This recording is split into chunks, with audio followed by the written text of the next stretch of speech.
Hi, in this video we'll learn how to solve linear inequality and how to graph the linear inequalities.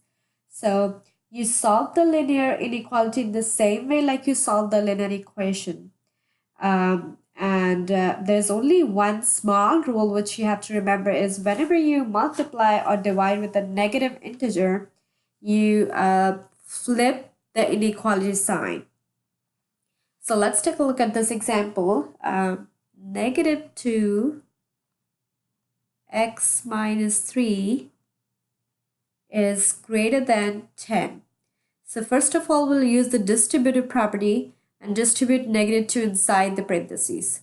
So we'll multiply negative 2 with x first. This will give me negative 2x. Then negative 2 times negative 3 will give me positive 6.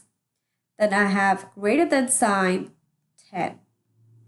Now, I want to isolate x, and since I want x by itself, I want to get rid of plus 6 from the left-hand side.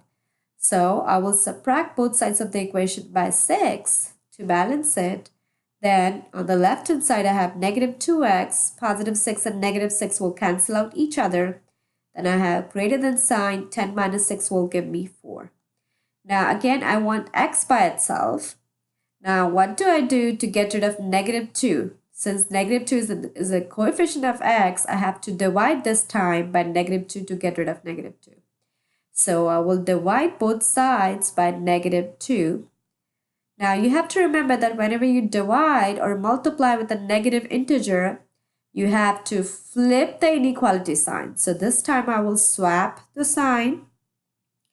Instead of greater than sign, I have less than sign now. Now negative 2 divided by negative 2 will give me 1. So I just have x in the left hand side. On the right hand side, 4 divided by negative 2 will give me negative 2. So my final answer is x is less than negative 2. Now how do I graph this inequality? So I will graph this on the number line. Now in the typical number line, you always start from the number 0, but in the linear inequality, you always start with your solution. So you should have your solution at the center. So I will have negative 2 in the center, and then the numbers on the right side of the number line, remember they're always greater than this number. So negative 2, negative 1 is greater than negative 2, then comes 0, then positive 1, 2, and so on. And then on the left hand side of the number line, we have numbers which are less than this number. So we have negative 3, negative 4, negative 5 in the left hand side, and so on. And I'll just put the arrow. So now we know that x is less than negative 2. When x is less than negative 2, that means all the values of x will be less than negative 2.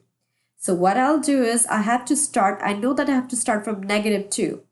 But I have to think whether negative 2 is a part of my solution or not.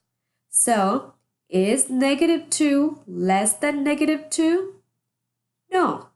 So negative 2 is not a part of my solution. So if it's not a part of my solution, I will make an open circle on it. If it's a part of my solution, I'll make a closed circle. If it's not the part of my solution, I will make an open circle. And then I'll shade the number line towards the left side because the values of x is less than negative 2. So I have to shade the left side of the number line. I'll shade it. I'll just put an arrow. So this is the way you graph a linear inequality. Now, one thing you have to keep in mind that if you have equal to sign here, that means that this is a part of your solution. Negative 2 is a part of your solution if you have the equal to sign here, because that means that x is either less than negative 2 or equal to negative 2. But here in our case, you can see that x is only less than negative 2, and we have also proved it. Negative 2 is not less than negative 2. But negative 3 is less than negative 2. So if you plug in any value which is less than negative 2, the linear inequality becomes true. So This is the thing you have to keep in mind. If you see equal to sign, that means it's a part of your solution. If you don't see equal to sign, then it's not a part of your solution.